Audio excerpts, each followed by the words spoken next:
नमस्कार मित्रांनो, मैदान आज 3 चालू आहेत आणि 3 मैदानामध्ये आज तांदूळवाडी या ठिकाणी तालुका कोरेगाव जिल्हा सातारा या ठिकाणी मी सकाळी गेलेलो होतो आणि तुम्ही बघितलं सगळे टॉपचे नामांकित नंदीसुद्धा त्या मैदानामध्ये आहेत. आणि बघूया शिरसवडीकरांची रायफलसुद्धा त्या मैदानामध्ये आहे, किन्हीकरांचा रायबा मैदानामध्ये आहे, धामनेरचा स्वराज आहे, लाडू आहे. बाकीचे मी एवढे बघितले नाहीत, थोडेसे बघितले. तुम्ही बघितलं जेवढ्या अपडेट दिले आहेत तेवढ्या तुम्ही व्हिडिओ जाऊन बघा कोणकोणते नंदी मैदानामध्ये आलेले आहेत. बाकीचे सुद्धा नंदी आलेले आहेत. मी थोडासा शॉर्टमध्ये व्हिडिओ बनवलेला आहे तो. आणि नागाचे कुमटे या ठिकाणी रात्री काही लाईव्ह लॉट काढलेले नाही आहेत, कारण की त्यांची यात्रा होती. त्या यात्रेमुळं तुम्ही बघितलं सगळ्यांचीच तारांबळ होती. कुस्तीचं मैदान ही कालच होतं. कुस्तीचं मैदान बघण्यासाठी मी सुद्धा गेलेलो. रात्री तिकडे यात्राच होती, मित्रांनी बोलवलेलं, त्याच्यामुळे मी तिकडेच होतो. आणि सकाळी आलो, बॅरेट मैदानामध्ये गेलो, अपडेट दिली सकाळी. आणि एक बकासूरबद्दल महत्त्वाची अपडेट जी मिळते अशी की मी सकाळी ज्यावेळेस मैदानामध्ये गेलो त्यावेळेस विचारलं की बकासूर आज येणार आहे की त्या मैदानामध्ये. तर त्यांनी सांगितलं की बकासूरबद्दल अपडेट नाही आहे, कारण की बकासूर मैदानामध्ये येणार नाही आहे. त्यांनी सांगितलं की नागाचे कुमटे या ठिकाणी जाऊन बघा तुम्ही, किंवा तिथं त्या ठिकाणी तुम्ही फोन करा की येणार आहे की नाही म्हणून. तुम्ही खूप लोकांचे मला कॉलसुद्धा येत आहेत, खूप लोकांचे मेसेजसुद्धा येत आहेत, कमेंट्ससुद्धा येत आहेत की दादा बकासूर कुठल्या मैदानामध्ये आहे, कोणत्या गटामध्ये आहे.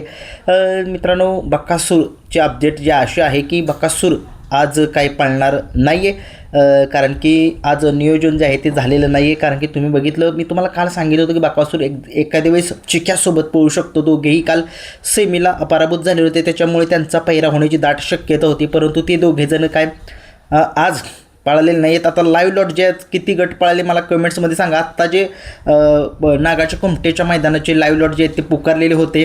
आता गट चालूसुद्धा झालेले आहेत, परंतु एक सगळ्यांना उत्सुकता आहे की बकासूरबद्दल कोणालाच अपडेट तिथं काय अजून तरी काही मिळालेले नाही आहे. परंतु सगळ्यांना एक अपडेट अशीच येतो आहे की आज बकासूर काही मैदानामध्ये नाही आहे, त्याची चिठ्ठी जी आहे ती निघालेली नाही आहे. कारण की सगळ्यांना एक उत्सुकता असते की बकासूर आपण येतो आहे की काय. उगीच काहीतरी अफवांना काही लोक बळी पडतात. आता कारण कसं होतं आहे, काही लोक मलासुद्धा शिव्या देतात की बोलतात की बकासूरचा फोटो टाकला, बकासूर येणार की नाही, कशाला असे, म्हणजे एक अंदाज असतो माणसाचा बकासूर येणार आहे का नाही, पुढे प्रश्नचिन्ह असतं, किंवा समजून घेत जावं थोडंसं. आता बघूया अपडेट कशी मिळते काय नाही. आता लाईव्ह लॉट जे झाले त्या मैदानामध्ये तर बकासूरची चिठ्ठी निघालेली नाही आहेत.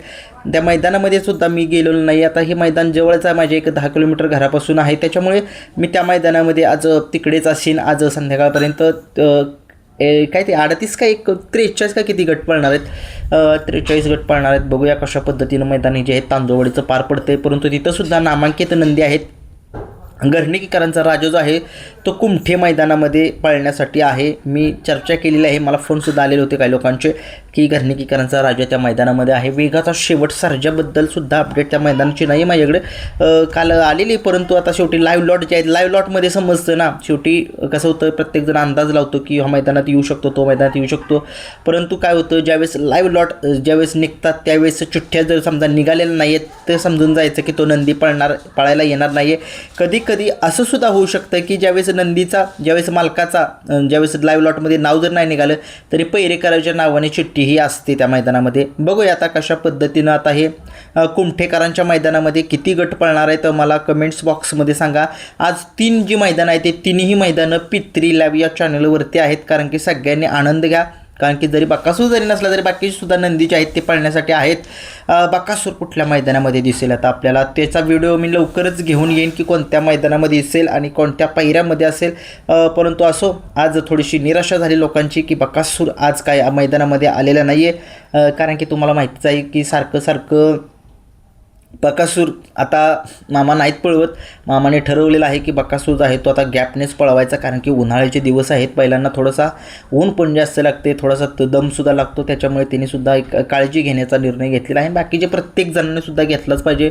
जास्त कंटिन्यू जो आहे तो आपला नंदी पळवायचा नाही आहे, कारण की काय होते, उन्हामुळे बैलांना त्रास होतो आणि त्याचं बैल आजारीसुद्धा पडतात. त्याच्यामुळे थोडंसं आता निर्णय मला तर वाटते मामाने घेतला असेल. बाकी तुम्हाला काय वाटते कमेंट्समध्ये सांगू शकता. आज नागठाणेचं मैदान तांदूळवाडीचं मैदान आणि दुसरं कुठंतरी सांगली जिल्ह्यामध्ये ते मैदान आहे. तिन्ही मैदानाचा आनंद घ्या. मी आता थोड्या उशिराने गटाचे निकाल मी तुम्हाला सांगेनच, कोणते नंदी कोणत्या गटातून सेमीसाठी पात्र झालेले आहेत. मी सेमीफायनलला जाणार आहे तांदूळवाडी तालुका कोरेगाव जिल्हा सातारा या ठिकाणच्या मैदानात ओपनच्या. कोणी जर असतील तर फॅन्स या ठिकाणी मला कॉल करा आणि या. धन्यवाद.